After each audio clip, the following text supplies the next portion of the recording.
देहरादून के मालदेवता और सरखेत गांव में बादल फटने के बाद जो तबाही मची है उसका जायजा लेने के लिए पूर्व सीएम त्रिवेंद्र सिंह रावत साहब जो है आज वहां पहुंचे। सर, क्या क्या आपने देखा अभी तक जो है पूरा दिन आपको आज हो गया है यहाँ पे? देखिए, हम जहाँ पर खड़े हैं ये टिहरी और देहरादून जिले की सीमा है। बाईं तरफ जो हम देख रहे हैं सामने, तो ये टिहरी डिस्ट्रिक्ट है और बीच में बांदल नदी जो है इसको डिवाइड कर रही है। तो जो नुकसान हुआ है ये बादल वैली में हुआ है। चाहे अगर हम देखें नीचे कुमाल्टा गांव हो या बीच में तमाम सीतापुर और ऊपर सरखेत गांव है, ऊपर ग्वाड़ गांव है, इन गांव में भारी नुकसान हुआ है। लगभग 12 जनहानि की संभावना है। अभी बॉडी केवल 2 रिकवर हुई हैं। पशुधन का काफ़ी नुकसान हुआ है, खेती का नुकसान हुआ है, सड़कें बह गई हैं, वॉश आउट हो गई हैं, बिजली की जो लाइनें हैं वो टूट गई हैं, पानी की लाइनें वो टूट गई हैं, और रिजॉर्ट्स में तमाम जो लोग थे गाड़ियां बहुत संख्या में बही हैं, नज़र भी आ रहे हैं कुछ कुछ इस नदी के पानी में कहीं कहीं अटकी हुई हैं, सभी नज़र आ रही हैं। इसके साथ ही वनहानि भी बहुत हुई है। आज जैसा थोड़ा समय दिया है प्रकृति ने कि कुछ रास्ते बनाए जाएं, बिजली की लाइनें ठीक की जाएं, पानी की लाइनें ठीक की जाएं, मुझे लगता है 1 आध दिन और लगेगा। 1 आध दिन का समय और अगर मिल जाएगा तो फिर सड़कें ठीक हो जाएंगी। तो जो भी वहाँ पर राहत सामग्री है या निर्माण सामग्री है या जो बॉडी दबी हुई है उनको निकालने का काम है, वो थोड़ा सा जब गाड़ियाँ वहाँ पर पहुँच जाएंगी, मशीनें वहाँ पर पहुँच जाएंगी, तो फिर उसको आसानी से किया जा सकता है। अगर हम सोचें कि मैन पावर के आधार पर हम वहाँ उसको ढूंढ लेंगे तो बहुत मुश्किल है। बहुत बड़े बड़े पत्थर हैं, तो वहाँ से उसको हटा पाना बहुत मुश्किल है। तो उसके लिए मशीन का इस्तेमाल ही होगा, तभी उसमें वो बॉडी रिकवर हो पाएंगी। कुछ सर डेड बॉडीज वहाँ जो है दबी हुई हैं, कुछ लोग दबे हुए हैं, क्या आप उस जगह भी गए थे जहाँ वो सब है? वहाँ पर हम गए हैं और एनडीआरएफ ने वहाँ पर जो घर की छत है उसको उस पर होल भी किया उन्होंने, और एक तरफ टॉयलेट है, उन्होंने जैसे हमको बताया रूम है, लेकिन वहाँ पर ऐसा कुछ नज़र नहीं आया। वहाँ पर उन्होंने किसी को भेजा भी है।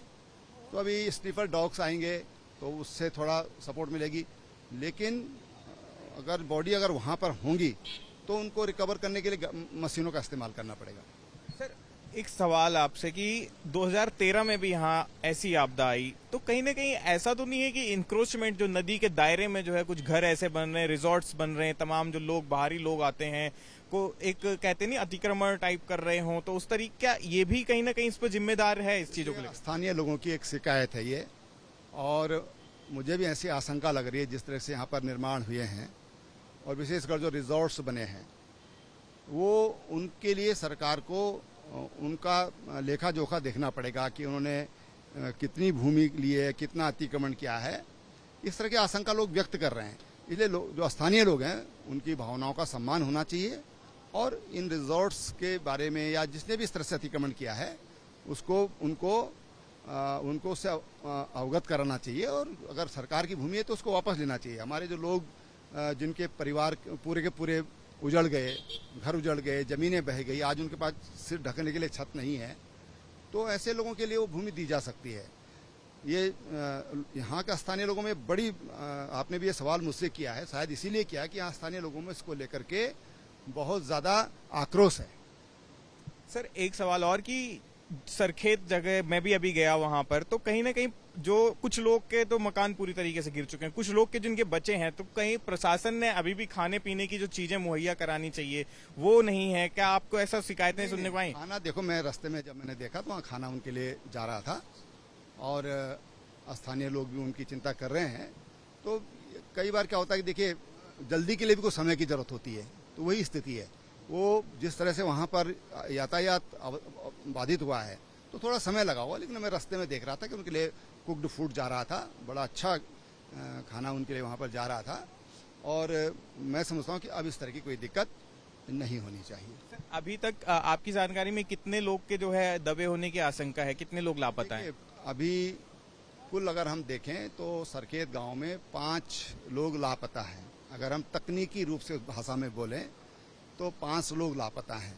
ऐसे ही जो इधर बाईं तरफ, मेरे बाईं तरफ जो ग्वाड़ गांव है टिहरी जिले का, वहाँ पर भी 7 लोग दब गए थे, उनमें से 2 रिकवर हुए हैं। 5 के लिए ढूंढ वहां पर चल रही है।